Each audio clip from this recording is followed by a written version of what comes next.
I swear the Eagles decided to go against my Twitter yesterday because I joked that this is bad, like 1998 Eagles bad. And what does Jalen Hurts do like 3 plays later? Throw a play to Quez Watkins and then everything. I'm like, okay, well, at least the 98 Eagles, they started 0-5. This team is 2-3, and they're in it. I mean, again, and Tom Brady pointed this out yesterday. He was very specific about this. We were better than the Bears team that beat us last year on Thursday Night Football. It was a short week. So the Bucs aren't going to take this team lightly, which kind of scares me a bit.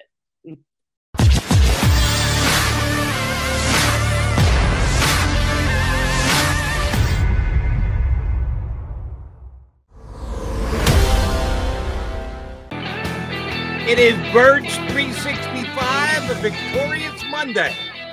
We got a bunch of Mondays since we started this show 6 months ago, but not victorious ones. We've only had one other one. That was against the Falcons, week number 1. We got number 2 today because of the Eagles' win in Carolina against the Panthers to get to 2-3. And we touched on this in the first segment, Jeff, and it's worth bringing back. The Eagles' playoff hopes are still alive.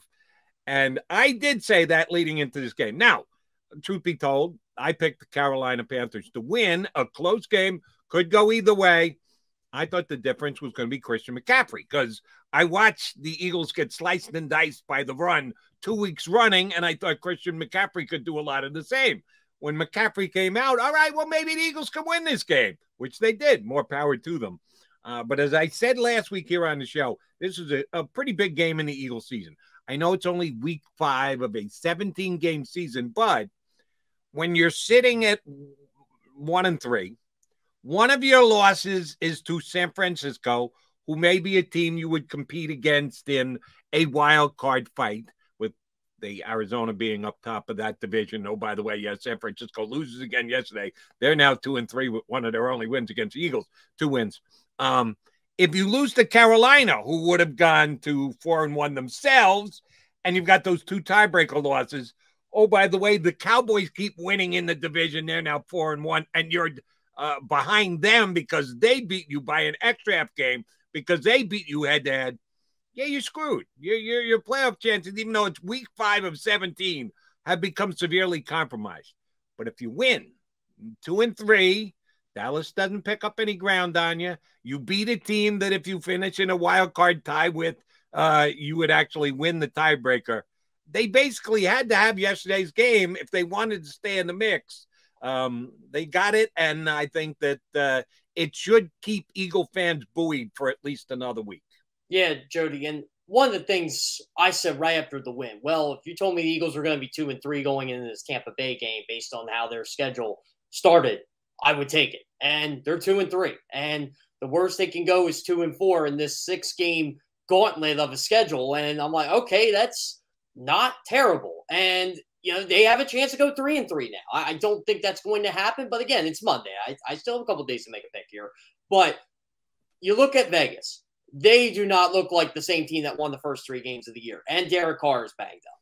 Detroit is playing a lot better than an 0-5 football team. You have to watch out for them. But they're an 0-5 football team for a reason. They just keep making mistakes, and it's just crucial errors there.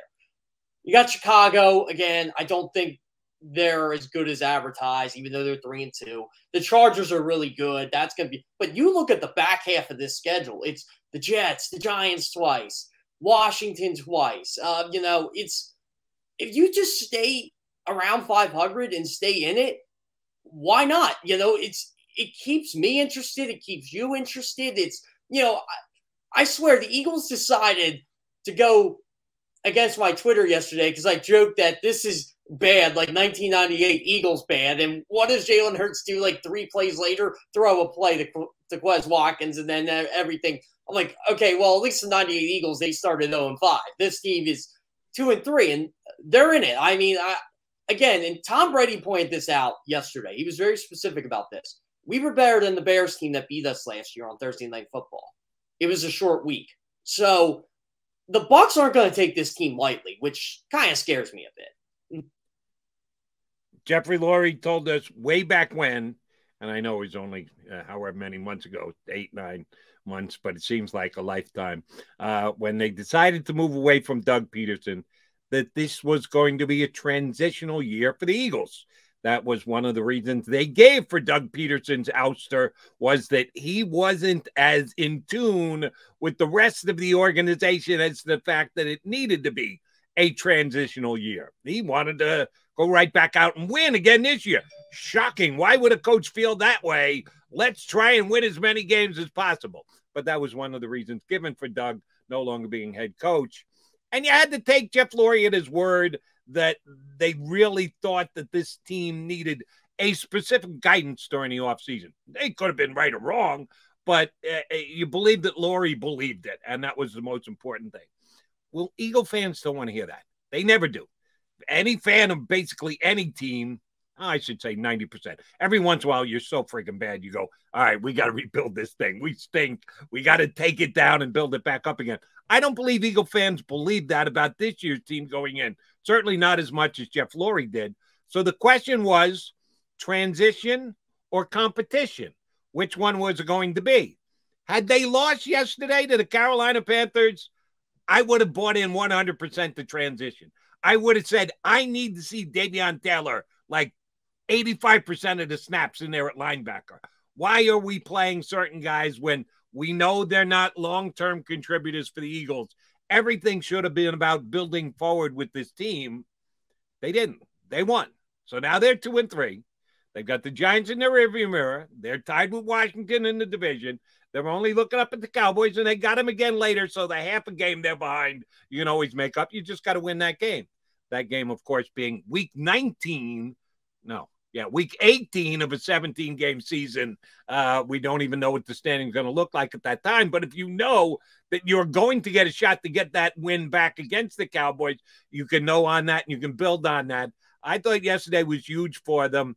And the way that Nick Sirianni described it, a team win was something they also needed, because in the given games for the first 4 games, one side of the ball was usually better than the other. Yesterday was a nice balanced effort. I'd say the defense was better than the offense, but the offense made the plays that they needed to when the defense gave them the chance in the second half. The Eagles needed a team win, and they got a team win. Yeah, exactly, Jody. And look, we'd be having a much different conversation today if they lost that game, because I agree with you. 1-4, we'd be saying, all right, why isn't Davion Taylor playing? Why is Greg Ward on the football field? Well, I mean, we can still ask that, but, you know, why is Jalen Rager on the I'm going to get on your case the same way I got a McMullen. You need more Jalen Rager? No, I don't want Jalen Rager. That was the point. Well, then you need more J Jaw? No, we don't need him. Well, they don't have anybody. Somebody's got to play wide receiver. We know there's Devontae. We know there's Quez. They use a lot of 3 wide receiver sets. Who's that third wide receiver? You don't like Walker? You know, who do you want? I don't like any of them outside Devonta Smith and Quez Watkins. How's that? What's that? I don't like any of them outside Devonta Smith and Quez Watkins. They need help there. They need help bad at wide receiver. But the roster is what it is right now. We're not talking about 2022, Jeff. We're talking about the roster right now. They have 5 wide receivers. They're going to play 3, a goodly amount of it. They got both of their tight ends on the field. They got more than their fair share of 12. And they're not going to play 12 every single down, but they're going to play it enough that the third of that group is going to be lesser. But I'd just as soon have it Greg Ward as I would Jalen Rager. Come on. I just feel bad for him that he's the veteran wide receiver on this team. This should not be the case for him. I mean, really, Greg Ward should be a solid number 4 for your football team. And they're trying to make him something that I personally don't think he is. You know, just the leader, the veteran leader of this wide receiver group. And he's not that. But I still feel like he can be a part of this football team. It's just, I don't know. I did not like him in on that touchdown play. And again, if you have to pick between him and J.J. Arcega-Whiteside, you're between a rock and a hard place right now. So I guess Nick Sirianni went to, hey, let's try this guy out. Well, he made the same mistake the other guy did. Well, what am I supposed to do? Do I bring up Keyshawn Johnson from the practice squad? I mean, I don't know. And again, back to my initial point here. You know, if they're 1-4, you and I are definitely looking at this as, okay, we're going on tankathon and we got to see what the Dolphins. By the way, the Dolphins losing is awesome. And Howie Roseman is completely fleecing them right now because they look in the midst of a 4-win football team the way things are going in Miami. I know they play Tampa, but their defense is bad. Their offense is even worse. That's looking really good right now. And, it's funny, Jody, because, if they lose, you're saying, okay, they're going to be 1-5. Well, when are they ever going to win a game? Can they beat Vegas? Well, I don't know. And, now I'm starting to think they can beat Vegas and they can beat Detroit and they can, after 8 games, they can potentially be 4-4 and still be competitive. And look, when you got these extra draft picks, thanks to the Dolphins and the Colts, you can compete a little bit here. And all of a sudden, things don't look so bleak with this organization. I know people want to write off Jalen Hurts after 9 starts, but, we were talking earlier before the show. If he's not a top 10 quarterback, but he's not terrible, I think you could still win with that because you can build stuff around him. That's what I want out of this football team right now. I want to get to Jalen Hurts in a second, but I do want to ask you one more question before we turn our attention to the quarterback and response that we got to a guest we had on Birds 365 last week. You mentioned the Lions, who the Eagles have coming up in a couple of weeks. And you said, yeah, they're playing hard. Yeah, they're 0-5, but you're not the only one who thought that way. I was doing my show yesterday on CBS Sports Radio. I do the last 2 hours of Eye on Football with Zach Gelb. And Gelb said something very similar to, yeah, the Lions hang tough and they just find ways to lose. The key to me in that sentence is find ways to lose. They're 0-5. They couldn't keep the Vikings from getting into scoring position with 33 seconds left yesterday. Adam Thielen made 2 catches, of one over 20 yards, one just under 19 yards in the last 3 plays from scrimmage of that game. That's terrible. That's just awful. I don't care whether Dan Campbell cried after the game or not. That's that they just find there's something to be said for finding ways to lose. They do it on a weekly basis. I don't see any moral victories here for the Lions. Zach did yesterday. It sounded to me like you did. Why are we giving the Lions credit for being 0-5? I think from a national perspective, and look, I had to hear this every single week this offseason between 2 teams, the Lions and the Texans, how bad they're going to be. Well, let me tell you something. If the Lions played the Texans, I think the Lions beat them by 20. I really do. And that's with Davis Mills playing well yesterday against them. I don't think New England's any good at all. Like, I thought that game was going to be a lot closer than a lot of people indicated going into that game. And, I'll pat my own back here. I was right. But overall, I just think this Lions team, look, I am a guy, I could go play for Dan Campbell. I really would like to play for a guy like that. He did not blame his defense for losing that game. You can tell that guy just takes all the blame. He's authentic. He's genuine. He could have said, exactly what you said. Well, that's bad by our defense and let that go. Pull the Urban Meyer stuff, what he did with Trevor Lawrence. Well, Trevor wasn't ready to take the quarterback sneak. Well, no, Dan Campbell said, we played our butts off yesterday. And look, I know we're not good, but I look at it this way with the Detroit Lions. They needed a 66-yard field goal and a 54-yard field goal to beat them. That has never been done in NFL history. A team through 5 games of the season, by the way, NBC, thanks for stealing my stat on that, that they had 50-yard walk-off field goals with no time left on the clock and lost. So they could easily sit here and be 2-3 right now. Like the Eagles, they could be optimistic. But that's football. Unfortunately, look, I look at it with Detroit like this. I don't think they're a good football. They have so many issues. They have so many problems. They have no receivers. They have no pass rush. They have nobody in the secondary. Every pick they seems to be a bust. And yet, they're still hanging in there. What's this guy going to do if this front office actually gets him some talent? Okay. That's one way to look at it. Here's my way to look at it. Next week, they got Cincinnati. If Joe Burrow plays, they lose. The week after that, they're at the Rams. They lose. Yeah, they lose. Well, the week after that, they got the Eagles. Eagles are ticking up. I'm a little excited about the Eagles. They lose. The week after that, they're at Pittsburgh. They lose. The week after that, they're at Cleveland. They lose. The week after that, they're at Chicago. They're home Chicago. And I think by that point, okay, you and I will get a wager on that game because by that point, they will have taken the training wheels off Justin Fields, which they had on yesterday. Everything was short. They handed the ball off plenty. By that point, he'll have established himself as a quarterback in this league. All he does is win 2 straight games. He's got 2 straight wins. Oh, he'll get another win against the Lions. Mark it down. Then they've got a rematch with Minnesota in their house. Ooh, if they were so close to winning that, yeah, they're going to lose that game. At Denver, they're going to lose that game. Arizona may still be undefeated. They're going to lose that game. At Atlanta, December 26th, there's your Christmas present. That might be the first Lions win. I think they're looking at like 0-11 or 0-12, but that Dan Campbell, he keeps them fighting. He keeps them playing hard. 0-5 is 0-5. Stop it. I'm just looking at it from a national perspective here. I'm just saying I was told how bad they're, and they are going to be bad. But how much worse can you be than 0-5? 0-5 and you get blown out, or 0-5 you lose close. 0-5 is 0-5 at the end of the year.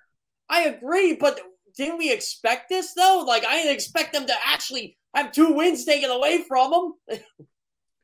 If you'd laid it out like that, I would be okay with it. Well, they were expected to be pretty bad, and guess what they are? They're 0-5. Not, they're 0-5, but damn, they hang in there. Damn, they're close. That coach is going to play. No, that coach is going to play stupid at the end of the game. They let Adam Thielen get 40 yards and catches on two passes with less than 30 seconds to go in the game. That's just bad defense. It's nice he stuck up for his players. I'm sure all his players like him. I'm not one of his players. I can look and go, what are you talking about? You lost. You had the game, you lost. All right. We're off on a Lion tangent. I apologize for that. All right, let's get back to the 365 now. It's just you're the second one that went there while I was doing a show with them that I just didn't understand. Why? Ooh, the Lions are so close. No, they're not. They're 0-5. Back to the Eagles and Jalen Hurts. JK, we had Mike Garafolo of the NFL Network on last week, and Mike's always good whenever he comes on. He's a Philly guy through and through, even though he's a national reporter these days. He wears Philly on his sleeve, and that's why we like having Mike on. But he gave an opinion on Jalen Hurts that I did not think was too far off. But we got more response first on the stream here on Birds 365 and then on Twitter thereafter. Just ripping Mike Garafolo, which I didn't quite understand. His point was, and again, I'm paraphrasing and I'm shrinking down a longer comment that he made. His point was, right now with Jalen Hurts, you're in probably the worst position possible. That if you were an Eagle fan, Eagle general manager, Eagle owner, what you'd be rooting for is he'd be a top 5 quarterback in the league. That you decided to trade Carson Wentz. So you turn the job to him, and he would be a star and just blossoming before our very eyes. He hasn't been. Or you would hope that he would be playing like Carson Wentz did last year. Awful. Bad. No questions asked. This guy's not an NFL quarterback. He's not. He's playing better than that. He is where he is, which is in the middle. And that's probably not what you wanted coming into the season. You wanted to either have him establish himself as a star or give you the chance to realize, all right, we need to be better than this. This guy's not good enough. He's in the middle. I gave you I looked up the stats this morning. Let me give them to you.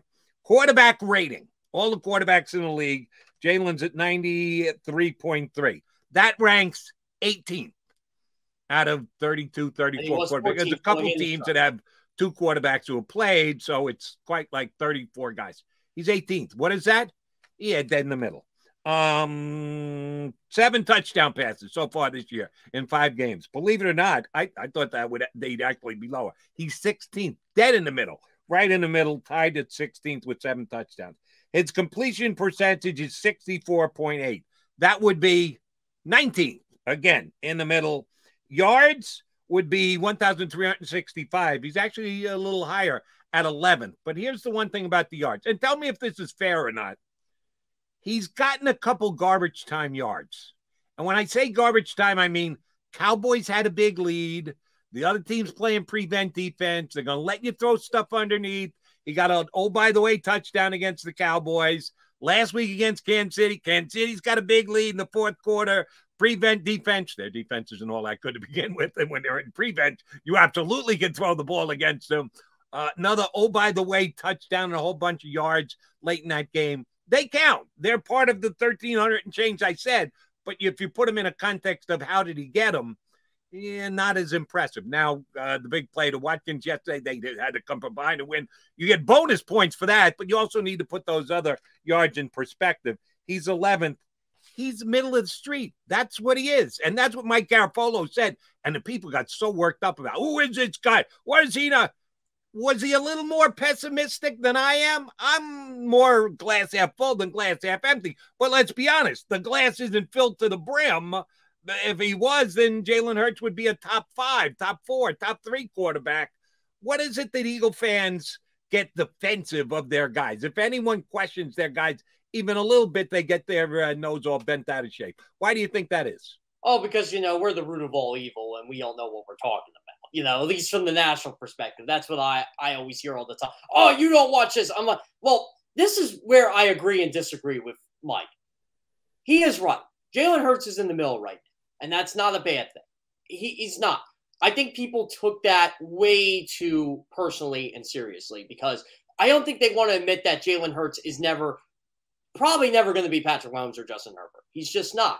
Now I'm going to look at it from this perspective. Who's to say he can't get better? Like, whatever happened to letting these guys develop? You know why the Buffalo Bills are the Buffalo Bills right now? Because they actually didn't give up on Josh Allen.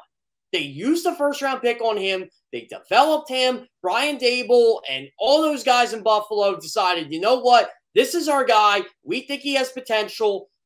Forget the 55% completion percentage.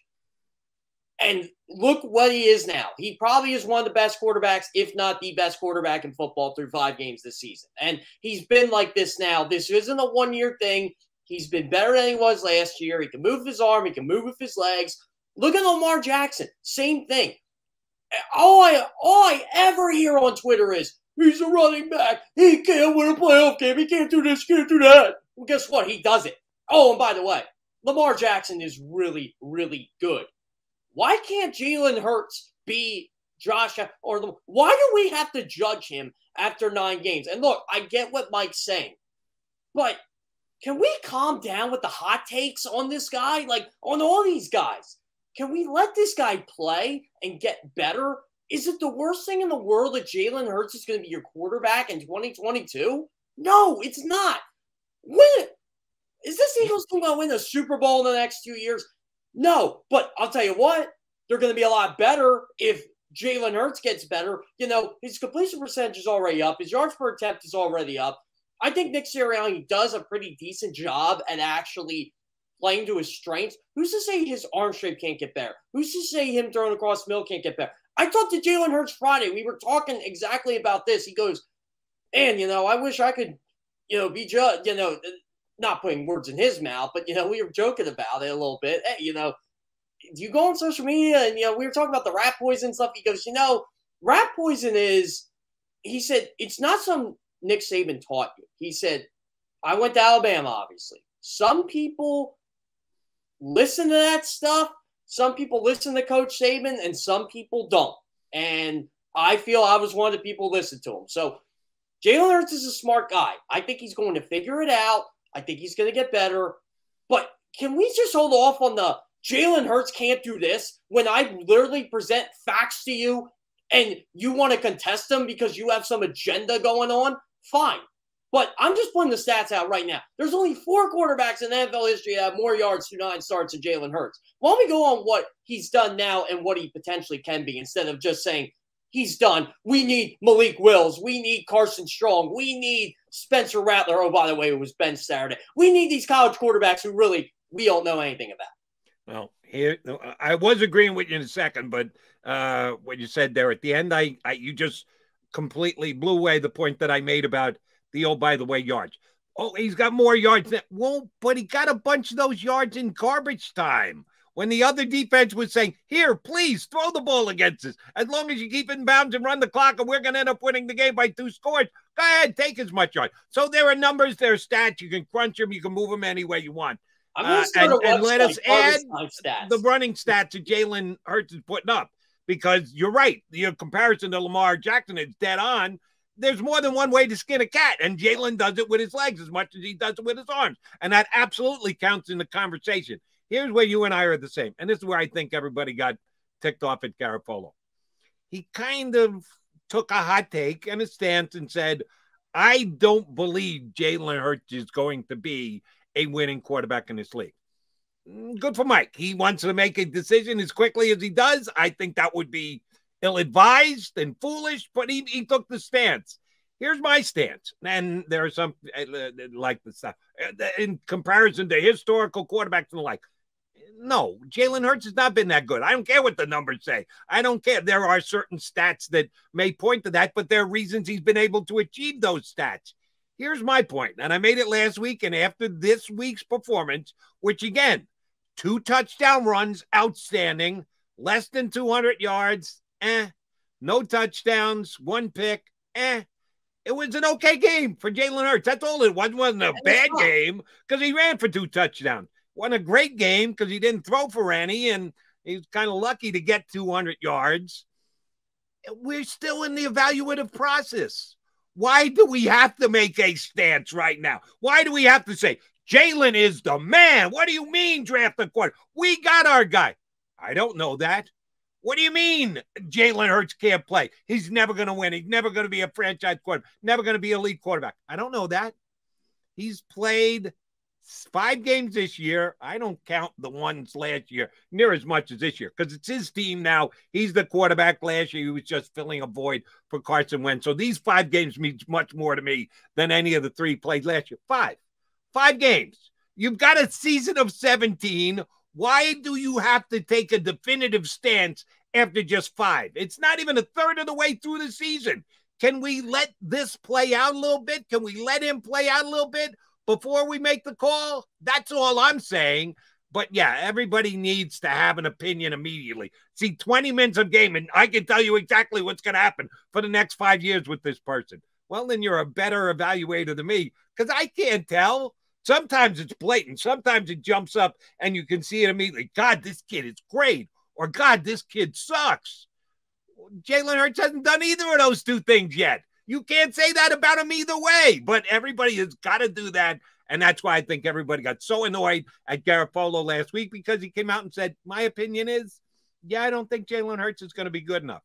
I'm not there yet, but I'm also not anointing him as the Eagle quarterback for the next decade. He's no Bobby Hoying. Let's say that, Jody. He's no Bobby. There you go. Oh, damn. You and I weren't working together at the same time. What were you in grade school when Bobby Hoying played? I was probably in 2nd or 3rd grade when Bobby Hoying was lighting up the Cincinnati Bengals. I remember that game. Him and Boomer going up and down the field. That was great. But yeah, the Eagle fans they wanted to build a statue down at the vet for Bobby Hoying, as a matter of fact. And I tried to tell everybody on WIP, you realize he was surrounded by a whole bunch of 1st-round draft picks at Ohio State, right? That his running back, he won the Heisman, his left tackle, #1 overall pick, his tight end was a 1st-round pick, 2 wide receivers, both of them 1st-round pick. Let's wait a little bit before we find out, did Bobby Hoying make those guys or did those guys make Bobby Hoying? Yeah, we found out those guys make Bobby Hoying, but good point by you. I'm annoyed at Eagle fans. I'm annoyed at the guys like Mike Garoppolo. And I think Mike, his point was generally correct that the Eagles haven't been able to make a determination. They want to make a determination. Jalen Hurts is the guy or Jalen Hurts is not the guy. But you got to let it play itself out. You got to wait the entire season. You can't make the call after 5 games. Can you imagine if, team, again, like Buffalo, can you imagine if they wrote off Josh Allen after 2 seasons and just said, no. 2 seasons, 5 games. Go back. Jeff Kerr, during the break, go back and do this for me. Look up Josh Allen's first 5 games and see what he did his first 5 games. Yeah. And, I was one of those people who actually went on Twitter and said, I actually think Josh Allen's pretty good. And this is when he wasn't. And I heard guys, all the geniuses who watch film all the time, you don't know what you're talking about. I'm like, okay, well, we'll see. I'm like, let's give him time. Let's see what happens. Last year was like my Josh Allen like party. I'm like, oh yeah, Josh. And then I had to hear the haters again in the AFC Championship game. I'm like, is this what we're coming to right now? Like, he just took the Bills to the AFC Championship game. Probably, if it wasn't for Aaron Rodgers, he would have won MVP last year. So, two of my favorite quarterbacks squared off last night: Josh Allen, Patrick Mahomes. It was fun. Allen got the better of them. All right, quickie timeout. Come back. Jeff and I will continue talking birds, and we'll get Paul Domowitch up in hour number 2 to give us that much more Eagle insight here on